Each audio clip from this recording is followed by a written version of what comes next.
I've shared with you all before the story a colleague shared with me one time about a pastoring a church where a prominent member of both the church and the community had a family member commit suicide after a long battle with mental health and addiction issues.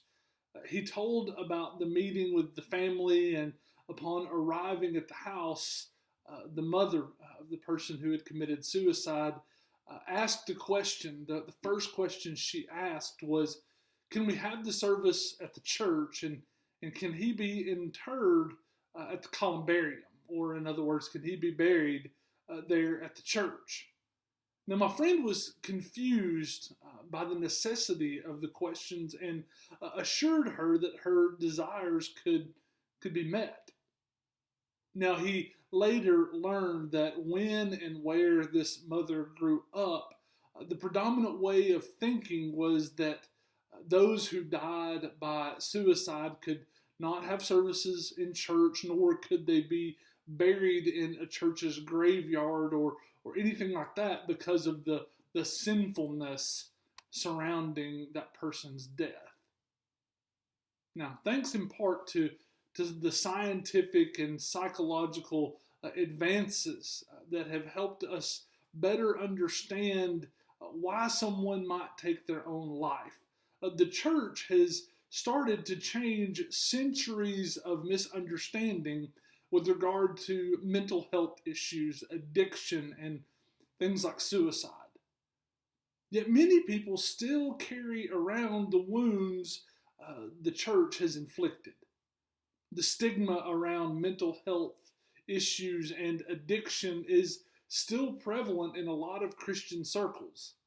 However, I'm grateful that I see more and more every day Christian outlets talking about and distributing material about the importance of mental health and how to handle things like depression and anxiety. Now, the reason that I mention all of this is because, as many of you know, September was Suicide Awareness Month. Also, yesterday, October 8th, was Mental Health Screening Day. But then also, over the last couple of weeks, I've found myself having conversations with people. Lately, they've been a lot about mental and emotional health, especially as it relates to COVID and the impact that has taken on people over the past 6 months. These conversations have also been fueled by a renewed sense of anxiety or worry and depression for some over the thought of a potential second wave of COVID coming this fall. Now, I say all of this to also remind us that the church, at its core, should be a place of refuge, of healing and wholeness.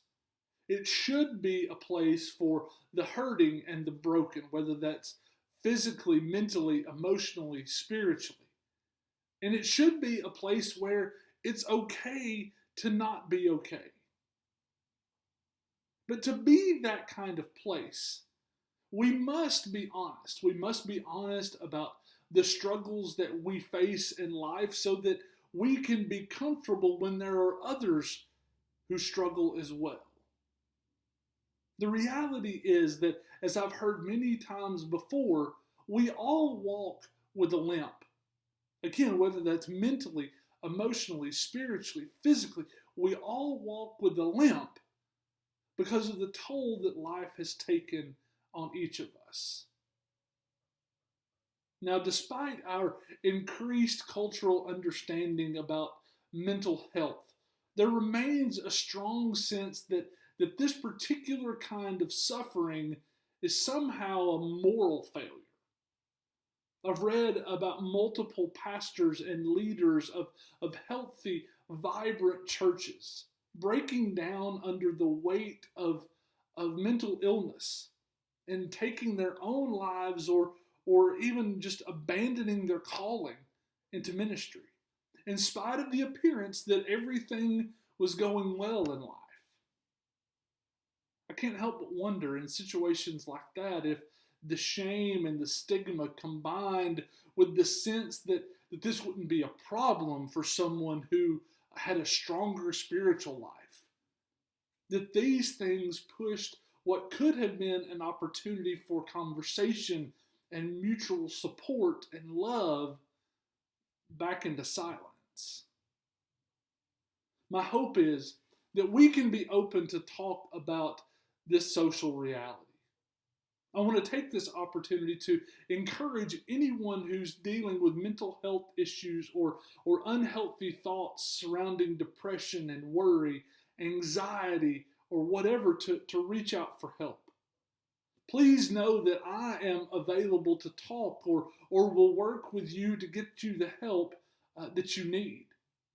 There are individuals, lots of individuals, that God has gifted with the abilities to counsel others through times of struggle such as depression and other mental health issues.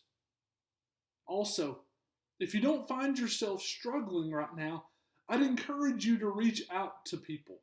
The people in your life, especially if you know that they've been hurting or you know that they've been having a hard time. Or just reach out to them if the Holy Spirit prompts you to do so.